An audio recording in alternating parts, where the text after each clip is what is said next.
Do you remember what it was like when they released the first trailer for Force Awakens? Uh, I don't remember all the buzz. I think I remember being positive about it. When they released the first trailer, because like one of the things that stands out to me was the X-Wings coming down through the atmosphere, flying over the lake with the water like in their jet wash, I guess, or whatever behind them or something like that. Yep. And I remember that being really cool. And so I think from a personal perspective, I still remember that today. Like that's a really cool shot. That was in the teaser or the trailer or whatever that was released. And I was like, all right, we're all going to go see this. Right. Yeah. For me, I was jacked over the trailer. I remember they were announcing like the trailer's going to be released. The trailer's going to be released. And so I was like doing my work and kept checking to see if it was, and I was driving when I finally found the trailer as available, and I pulled over on the side of the road so I could watch this trailer. And remember, it had this great shot of the Millennium Falcon kind of coming up and swooping down and sidewinding around and skimming the surface of a desert, and there was John Boyega as a stormtrooper in the desert somewhere, and like you said, the X-Wings come down and skim the lake. So there was some real good Star Wars imagery, and the trailer ends, if I recall, with Han and Chewie popping in from the hallway of the Millennium Falcon, and Han saying, "Chewie, we're home," and it was like. It was like, this is it. Like the Star Wars is coming back. And it was so exciting. I don't want to take away. I remember that this was positive, very, very positive. And I remember sharing it with my friends and calling them up. Did you see the trailer? And we were talking about it. And I watched it over and over again. And then you try to figure out, what's the story here? What's going on? Yeah. Because, and Daisy Ridley was riding high. So it's like, okay, everybody, because that was also going to be a major movie event. And it was. When it came out, I remember going and seeing it in a packed theater with my aunt and uncle and cousins. Megan, right. Megan it was there, and Kenna, who from other YouTube channels. We all went together, and that was all right. And I remember being extremely excited going to the theater to see that movie. Like we are about to see Star Wars. Yeah, and at the box office here in the United States, it's the number. So this movie comes out to some of the biggest fanfare I can remember in recent times. It was an event. It was an absolute event. I was at, I saw Star Wars as a baby, as an 18-month-old baby. My dad took me to see Star Wars. One of the first movies I remember seeing was Empire Strikes Back. I got to see Return of the Jedi when it came out. I think Titterpig made a similar comment. I waited in line for hours and hours, I think 6 or so hours, to buy my opening night tickets for the Phantom Menace. I was there for opening night of Attack of the Clones. I was there for opening night of Revenge of the Sith. And so now, when they released the tickets early, I bought my opening night tickets. I told the whole world on social media, I'm going. Doug Burton's going to be there on opening night to see The Force Awakens. And there's nothing like an opening night crowd. There's nothing like an opening night crowd.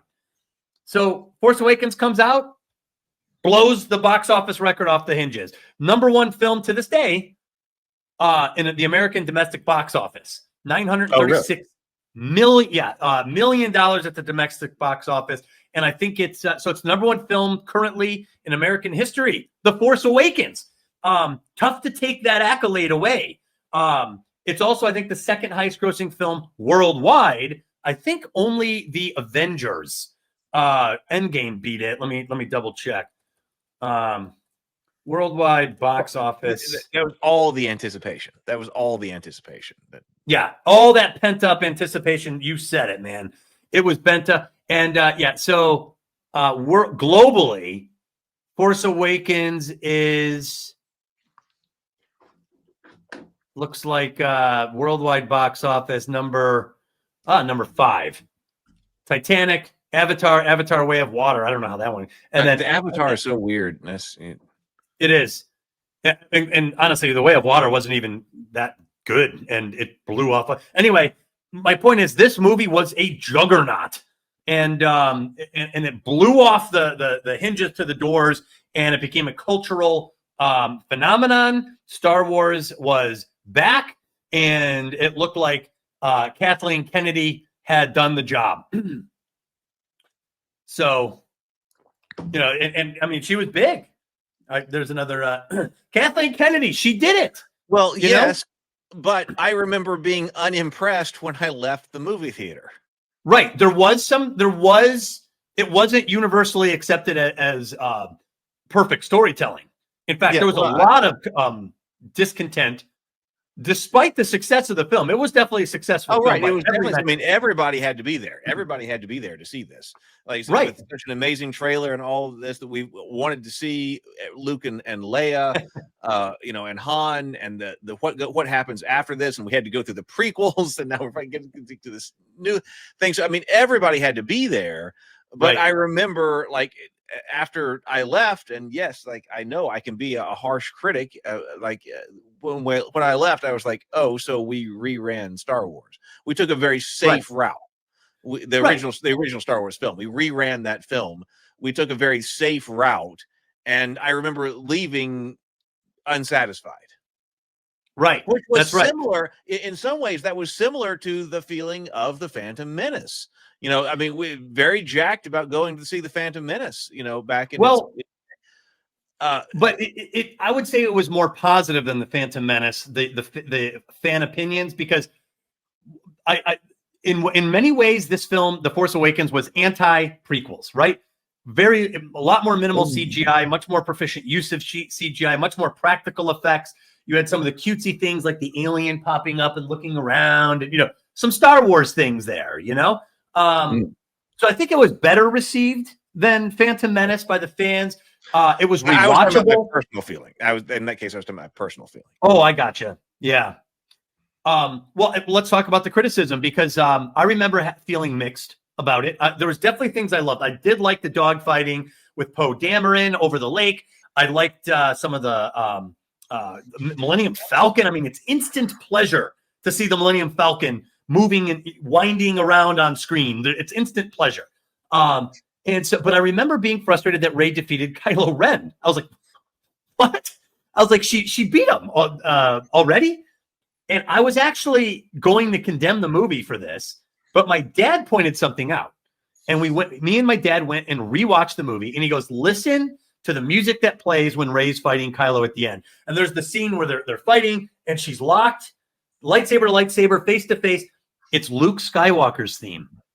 And he goes, Doug, she's remembering her training. Somehow she forgot, and it's coming back to her. So the only way she was able to defeat Kylo is she remembered Luke's training. And I was like, oh, you're right. That's Luke's theme. There's no way. That's absolutely what had to have happened. There's no way a storyteller would have her defeat Kylo in the first film. So that advice and thought and perspective from my dad completely reshaped me into being favorable to The Force Awakens. Despite all the criticism, I was like, I accept it. I accept this film. I liked BB-8. I thought Rey Skywalker actually looked pretty iconic. Daisy Ridley, she looked pretty iconic in the scavenger robes. BB-8 was a good touch. I remember buying the little remote control BB-8 roller that Christmas. There was still some real serious stuff going on in the aftermath of Force Awakens. Yes. There were a lot of people. That movie generated a whole lot of fan theories. So you're talking about or you're talking about the entire, yes, all this spawned the complete YouTube commentator class, right? Yeah, about criticism of this. But on the other hand, at the time, there was a lot of commentary on the theories about what all of this meant. And so you got it here. I'll bring up. You got something else. Oh, there you go. There we go. So that's current. That's what it was.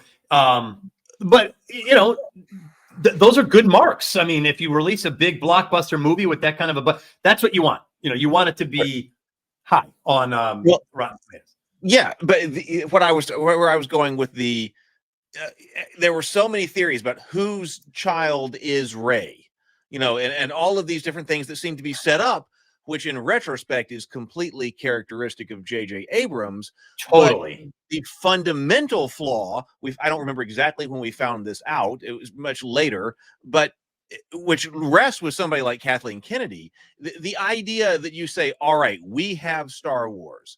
We're about to produce the sequel trilogy. What is its arc? What's its story?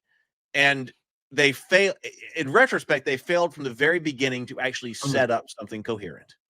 Totally. And I don't even know how you flubbed that, but they did. Yeah, you even said the mystery box problem of J.J. Abrams. It's all in there now. Now it looks like mystery boxes, and I think Kathleen Kennedy exacerbated the problem by removing him and putting in another director who was like, I don't like the mystery boxes. I'm going to reboot all of it. So right there, you have a catastrophic setup for the sequel trilogy. And by the way, I think 2 summers ago, my kids and I, we watched all the we watched all the Star Wars movies, starting with The Phantom Menace and ending with Return of the Jedi. And I remember my kids were like, are we going to watch the next one? And I was like, no, we are not. There's no story there. Nothing happens. The story ended with Return of the Jedi, and it's objectively over. Objectively, it's over. To try to say that there's more Star Wars is like objectively misleading because there's no real story told in the sequel trilogy. It's actually unwatchable. And even so, I think about 5 years ago, I tried to rewatch Force Awakens. I forgot what compelled me, but I was like, I'm going to rewatch it. And it was unwatchable. Unwatchable. So I was like, oh, Snoke, who cares about this guy? He's nothing. Snoke, there are people, all kinds of theories about Snoke. Right. Yeah, I was like, none of this. Her ending with handing Luke Luke Skywalker the lightsaber. It's like, who cares about that? Nothing matters in the Force Awakens. Nothing matters. So it's when we found out we're talking about, there's actually nothing here to be told. When Mark Hamill was talking about, he was billed, but he's only in like the last 30 seconds of that movie. Anyway. I mean, then all of a sudden he's only in the last 30 seconds, and then he was talking someplace about saying, what's my reaction to the saber? What am I supposed to be doing, here? Like when they show me this, and no one could give him any direction. And in retrospect, it's like, that should, if you have a sequel trilogy and you have a story that's being planned, what Luke's reaction is to this saber should definitely be known. Like, I mean, that's something that you should be able to direct the actor with, but I don't know, because there was no idea about what comes after that. Right. So but Ryan Johnson was brought in. I was looking for that for the last. So we'll get to that. Yeah. I know, but I was like, what's the name? Yes, there we go. There was still at least anticipation that Luke Skywalker, he was kind of minimum. This was Han Solo's movie, and a lot of Princess Leia. She's now General Leia Organa, and and I was upset with Han Solo being kind of a deadbeat dad, and that was terrible. That was done very badly, very badly. Right. But Harrison Ford was likable in the role, and they kind of got away with it just enough to carry on. Well, it's the problem of resetting everything. I mean, I think this is an extremely important storytelling issue. That it is. There is an inclination to want to go back to something that worked, but if your story actually matters and has significance, then the things that happen in your story are going to change your characters, and you need to resist the desire to push reset on your characters to get them back to something familiar that people know. You need to advance your character's storyline. You have to do the work as a writer. What is the next? Where is this going with this character? And Abrams is like, he divorces Leia, abandons his son, and goes back to smuggling. I'm like, exactly what you saw him in Star Wars, the original Star Wars. He goes right back. Which erases the arc. Because remember, Han's arc was a maturity arc. When we see him in Star Wars, he's a cowboy. He's slinging he's shooting from the hip. He's running blockades. He's I only care about one person, me. And your friend is quite a mercenary. And he's like, I know what I'm doing. I'm not in this for your cause, Prince. And then he comes back to save Luke in the nick of time. And by Empire Strikes Back, he's still kind of a guy on the run, but he's fighting for the good guys. He's making he took his beating in Empire, and then by the end of Return of the Jedi, he says the most mature thing possible. You know, when Luke comes back, I won't get in the way. That's a very mature man thing to say. And Leia's like, you're off the hook. He's my brother. And Han's like, oh, this is great. That's where we ended. So that's a maturity arc. To erase all that was a huge mistake from a writing standpoint.